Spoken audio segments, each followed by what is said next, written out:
President Trump demanding an end to the controversial visa lottery program that brought this terrorist to our country. Our next guest agrees. In fact, he introduced legislation prior to this attack in New York. Senator Tom Cotton serves in Iraq and Afghanistan, joins us right now. Senator, now people are finally listening to this, what you've been saying before, and that's to rid us of this act.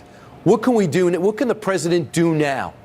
Hey, Brian, it's good to be on with you. You're right. This atrocity in New York has brought to most American people's attention what they probably didn't know is that we have something called the Diversity Immigrant Visa Program. There's not many dumber ways to give out citizenship in this country than to do it at a mere lottery on the basis of some kind of diversity.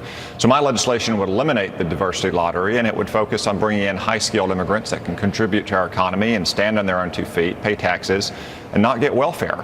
We should move forward promptly with that legislation, especially given the fact that so many of the countries that benefit most from the diversity lottery, our own government says have problems with terrorism. So I agree. And is that part of comprehensive immigration reform? And if so, can the president do anything at the executive level to act on that now?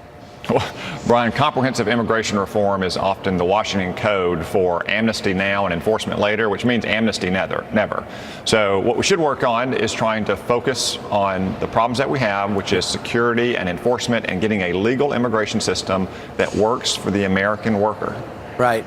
Let's talk about taxes. They're finally going to unveil the program Ways and Means today in the House. You guys are going to get a shot, and we're going to find out about what your tax reform looks like. In the meantime, you have an idea. The mandates included in Obamacare, put it in the GOP tax reform legislation.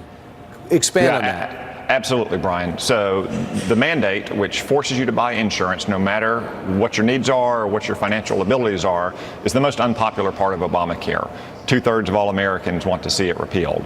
Also, budget estimates predict that it would save $300 to $400 billion over the next 10 years. That pays for a lot of tax cuts for working families and for our businesses so they can help create more jobs. Now, I know that this is something of a creative and unorthodox idea that wasn't on the agenda until we started raising it just last week, but $300 billion is a lot of money to pay for tax cuts for our working families and our businesses. Obviously, the president said yesterday on Twitter that he thinks it's a good idea as well, and we're getting momentum in both the House and the Senate as more and more of our colleagues realize that this is actually going to help pass a tax bill, not make a tax bill harder to pass, but make a tax bill easier to pass.